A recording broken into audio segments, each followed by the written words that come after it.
Welcome friends. आज हम tally में कुछ और ट्रांजैक्शंस की प्रैक्टिस करेंगे। जैसे हमारे पास यहाँ पे फर्स्ट ट्रांजैक्शन गिवन है on 18 September 2012 repayment of bank loan in cash of ₹50,000। इस ट्रांजैक्शन का मतलब यहाँ पे ये है कि 18 सितंबर 2012 को बैंक के लोन की रीपेमेंट की गई है कैश में 50,000 रुपये की।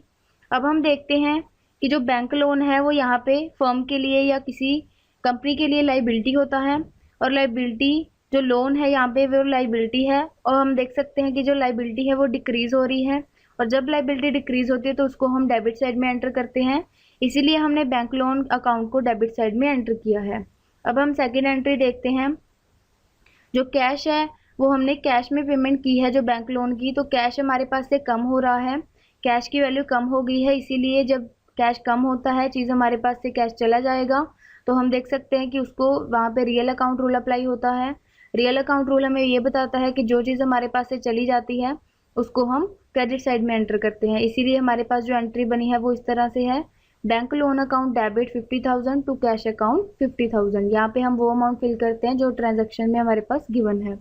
अब हम सेकेंड एंट्री को रीड करते हैं।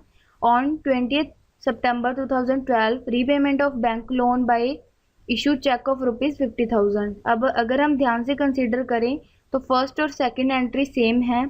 इनमें सिर्फ ये फ़र्क है कि बैंक लोन की जो रीपेमेंट थी फर्स्ट वाली एंट्री में कैश में की गई थी और यहाँ पे चेक से की गई है।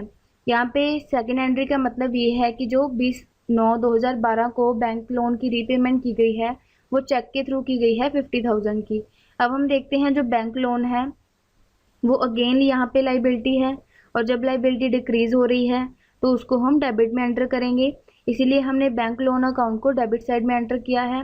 अब हम सेकंड एंट्री देखते हैं जो बैंक अकाउंट है, क्योंकि जो हमने रीपेमेंट की है बैंक लोन की वो हमने चेक के थ्रू की है, तो हमारा जो बैंक बैलेंस है वो कम हो जाएगा। जब बैंक बैलेंस कम हो जाता है, चीज़ हमारे पास से चली जाती है, तो वहाँ पे रियल अकाउंट रूल अप्लाई होता है। रियल अकाउंट रूल हमें ये बताता है कि जो चीज़ हमारे पास से चली जाती है उसको हम क्रेडिट में एंटर करते हैं, और जो चीज़ हमारे पास आती है उसको हम डेबिट में एंटर करते हैं। इसीलिए हमने बैंक अकाउंट रूल को क्रेडिट साइड में एंटर किया है।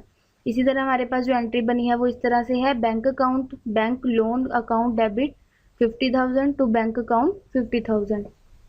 अब हम नेक्स्ट एंट्री देखते हैं। ऑन 22 सितंबर 2012 paid cartage of ₹100 in cash.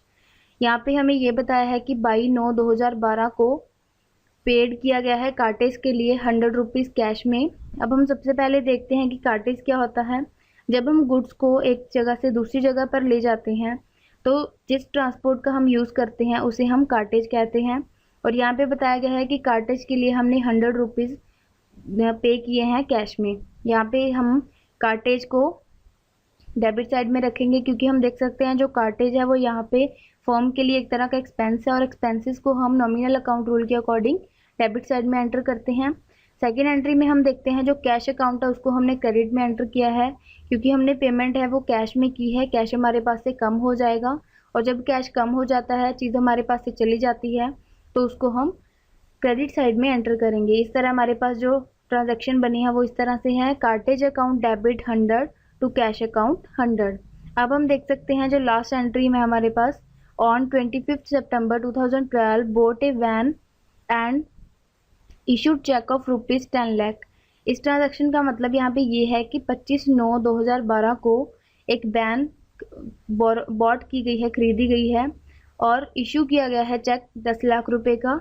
अब हम देख सकते हैं जो वैन है वो किसी फर्म के लिए एसेट्स हैं, या इसको हम फिक्स एसेट्स भी बोल सकते हैं, और जब एसेट्स या फिक्स एसेट्स इंक्रीज होते हैं तो उनको हम डेबिट साइड में एंटर करते हैं। यहाँ पे हम ये भी कह सकते हैं कि रियल अकाउंट रूल भी अप्लाई होता है, क्योंकि रियल अकाउंट रूल हमें ये बताता है जब कोई चीज़ हमारे पास आती है, जैसे वैन फर्म के लिए आई है, फर्म के पास आई है, तो हम इसको डेबिट में एंटर करेंगे, क्योंकि रियल अकाउंट रूल के अकॉर्डिंग जो चीज़ हमारे पास आती है उसको हम डेबिट में एंटर करते हैं। इसीलिए हमने वैन अकाउंट को डेबिट में एंटर किया है। अब हम सेकेंड एंट्री देखते हैं, तो बैंक अकाउंट को हमने क्रेडिट साइड में एंटर किया है, क्योंकि हम देख सकते हैं कि जो इसकी पेमेंट है, चेक की इशू किया गया है, वो हमने बैंक से किया है। बैंक पेमेंट जो बैंक बैलेंस है वो रिड्यूस हो जाएगा, इसीलिए जो चीज़ हमारे पास से रिड्यूस हो जाती है, हमारे पास से चली जाती है, वहाँ पे रियल अकाउंट रूल हमें ये बताता है कि उसको हमने क्रेडिट में एंटर करना है। इसीलिए हमारे पास जो एंट्री बनी है इस तरह से है, When account debit 10 lakh to bank account 10 lakh. Thank you.